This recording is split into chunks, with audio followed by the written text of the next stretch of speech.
you so much, everyone, for staying with us. So the Senate today resolved to further investigate 10 trillion Naira anchor borrowers program by the Central Bank of Nigeria, as well as accountability and the ways and means loans by the Apex Bank.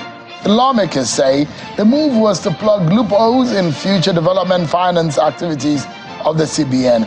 The Senate resolved to set up an ad hoc committee to investigate the details of the ways and means, including the various intervention programs such as the Anchor Borrowers Program, monies given to state governments, manufacturers, aviation, banks, excess funding in the power sector, amongst others, which raise the current debt profile of the country.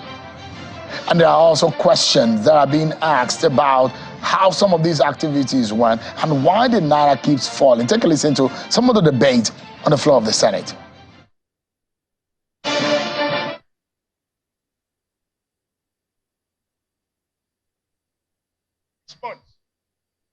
Even between when we prepared the budget and today, the market has destroyed the Naira. And talking about EFCC going to arrest some bureau de change operators, we are actually practically operating a system now in which if it's those who are completely uninformed about monetary policies that buy and sell exchange rate under the tree that seems to be determining the real exchange rate. What the bank refers to as market means try to balance supply with demand. This is the policy that has crashed the Naira.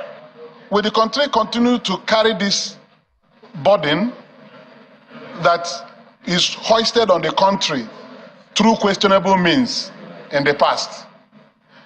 We must be bold to investigate those things and see how we can cut down this obligation. All right, you had some of the debate on the floor of the Senate earlier today. So let's get talking. Why is it Naira? Why does it keep falling? And things are actually getting escalated. Prices of commodities are getting off the roof. And there are conversations with the major manufacturers of cement in this country to peg the price of cement.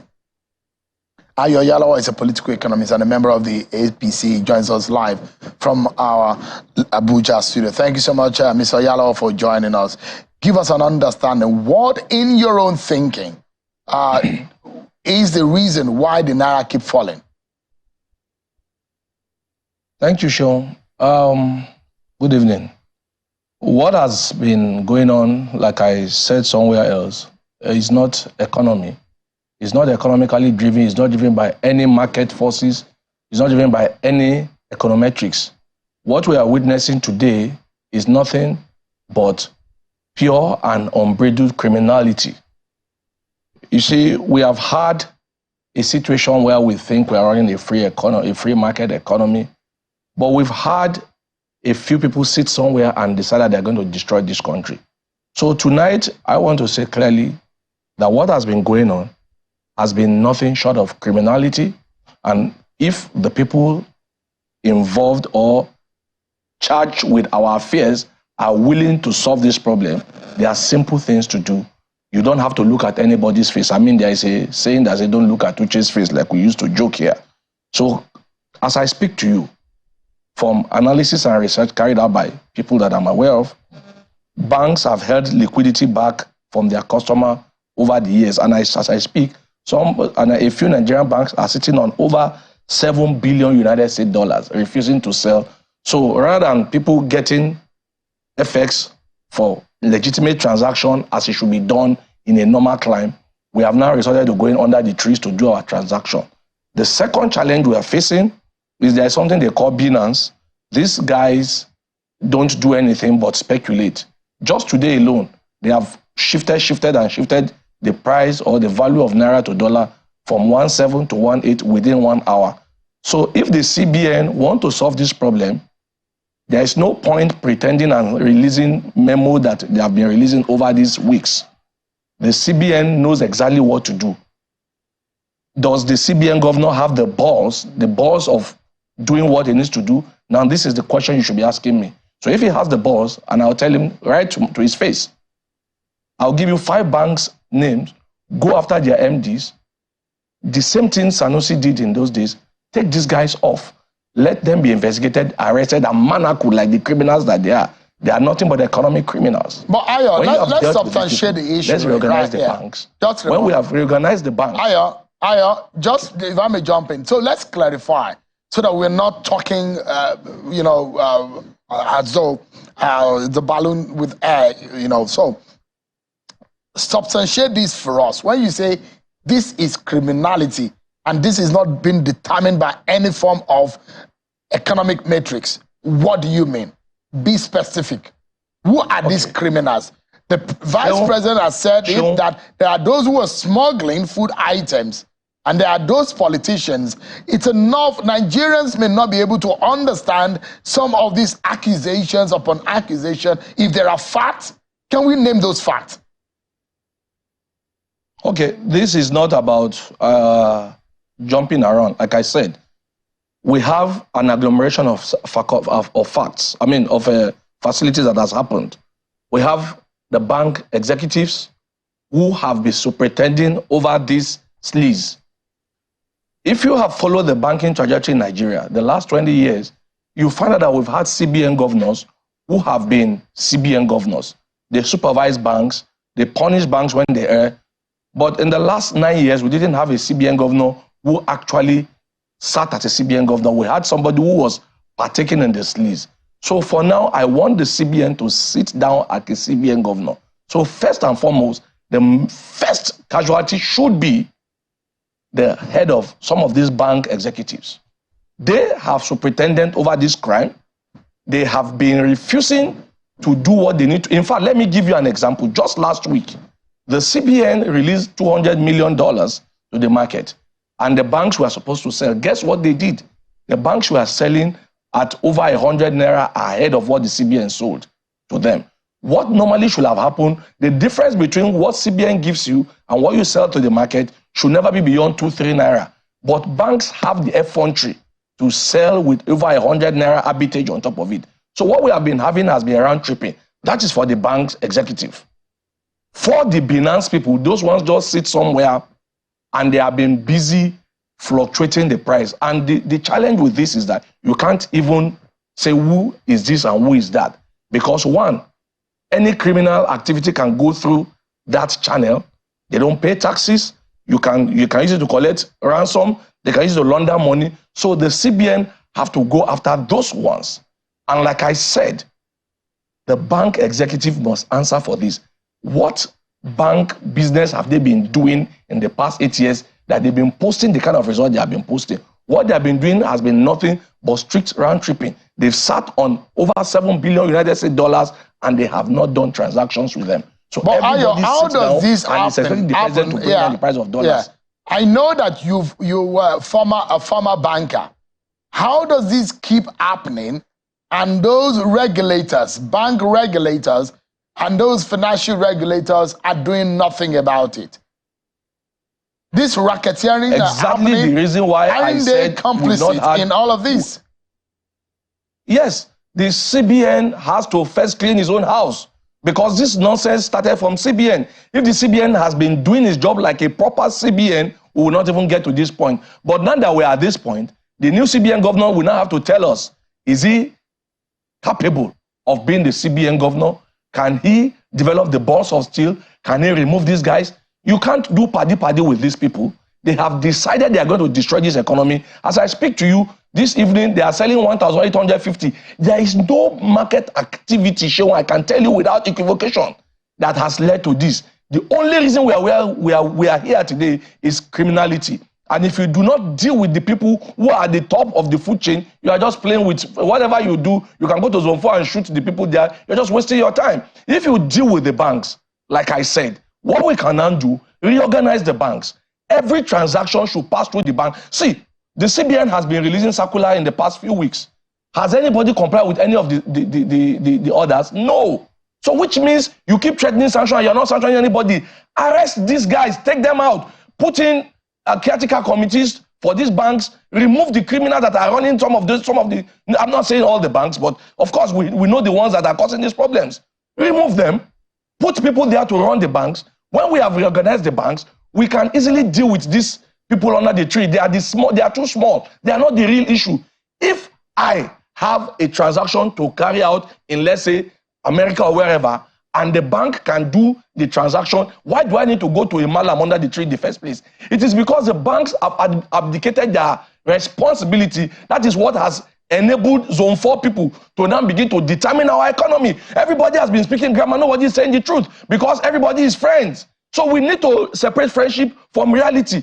If we want to solve this problem today, we will solve this problem overnight.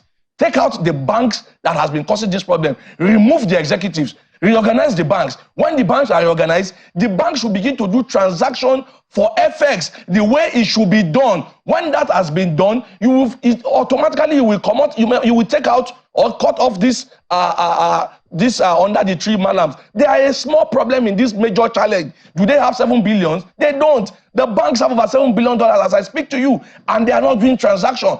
Just remember, about a week or two ago, the CBN said the NOP, that is your net open position, should be reduced to 0%.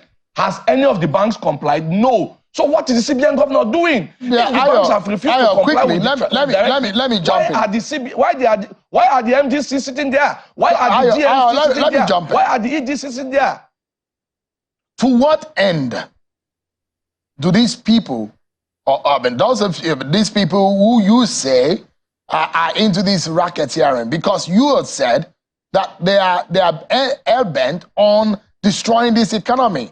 To what gain do you think they have? Why are they opposition? Are they members of the political the ruling party? Who are these people? Maybe they are not Nigerians. To what end? Why do they want to destroy this country? What is their aim? I can only tell you that their aim is to get money as much as they can. See, before, when a bank is started, I mean, let's use First Bank for instance, you don't get, First Bank owner is not the MD of First Bank. But check what they did over the last 30 years. All the banks don't have strong board. So what you have is a tutelage board that just sits there, like titular, no power. The MDs dictate to the board what they can do. This should never happen. The bank board should be able to sanction erring executive. But today, the challenge has changed. Suddenly, most of these banks are owned by the executives. Suddenly, they don't want to leave. When Sanusi came and said, okay, you have to spend only 10 years, what did they do? They started a new system. They call it holding companies. So when they retire, they now sit over the holding companies. They are still running the banks. It's a racket. So I don't know what their end game is. But you see, if the government wants to sit down as the government and do its job, then I have told the government what they need to do. Take out at least 5 of them. If they want to know what I have in mind, you can speak with me in private. I will tell them the banks, they should go and check their books. You will see that it is clear. Take out at least 2, 3, 4, 5 out of them. The rest of them will sit up. This is how it is done. When Sanusi took out the ones that were there are those who will say that it is a statement of a failing performer or someone who has failed to perform when you now start pointing accusing finger. If you're saying you're pointing at Kifre and say, oh, someone is sabotaging me, there are those who will say, have you really done the right thing? Is it because Nigerians are now standing up and say there is hunger in the land? There's a spiraling effect in the depreciation of the value of the Naira to the dollar. Is it the reason why we are hearing that there are some people who are hell-bent on destroying this economy? There are those who will argue, those who are in opposition to say there are no capacity for this government that promised to fix this economy, and that's why they are giving the excuses. Sean, let me ask you a simple question. What economic activity is driving the price of dollar to Naira? If you think it is not a sabotage, please, can you tell me what economic activity is driving this dollar Naira? Can you answer this question? Because nobody knows. So, aside from the banks, which I have mentioned, there are other factors too. You have FAC, every time FAC is shared, suddenly dollar price also shoots up.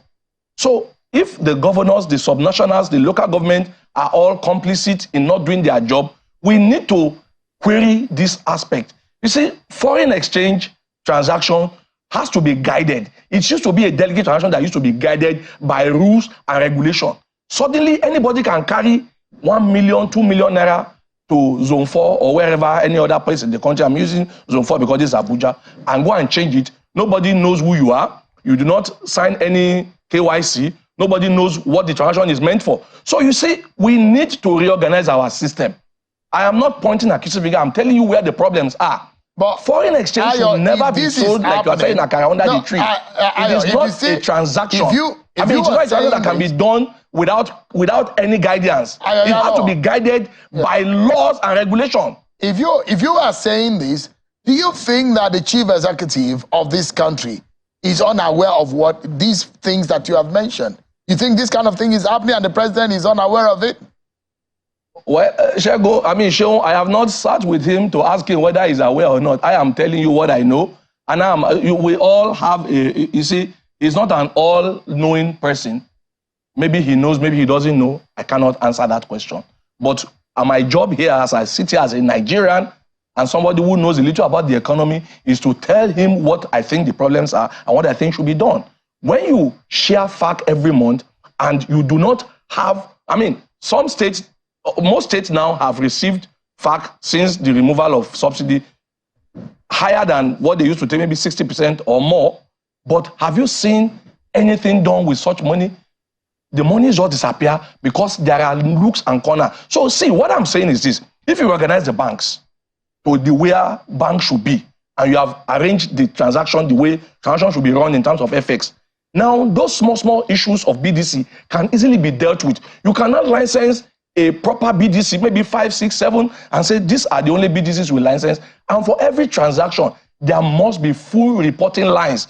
If you are changing money for ABC, we must know who these ABC are. And if there's a need to do further checks on this, today, as we speak in Nigeria today, anybody can change $1 billion from Naira to dollar, and you don't know who the person is. So these are the challenges. So why I'm talking about the banks is when you have arranged the banks and you have reorganized the banks, you can easily now deal with the BDC aspect. But going to shoot them or arrest them is just a method that will not work. First and foremost, organize the banks. When you have organized the banks, transactions that should go to the bank will not go to Malam. If anybody wants to change money from Malam, it shouldn't be $1 billion, $2 billion. It should be small transaction, 1,200 naira. $200 that somebody that you pick somewhere. It shouldn't be. The BDC should not be an extension of our banks. It is wrong. Yeah. It is not acceptable. It is not done anywhere in the world. Now, thank you so much, Ayo. We need to go. So, some of your friends online are trolling you right now. They say, oh, Ayo is lamenting, member of the APC, that your party is failing. There's some of your friends online are trolling you, that your party promised a lot, but you are underperforming. That's what some of the trolls are saying. But we need to go. I wish them all the best. They can enjoy their trolling. But this is the reality. We need to say the truth. Thank you so much, Oyalowo, a member of the APC and political economist. Thank you so much indeed for your time tonight.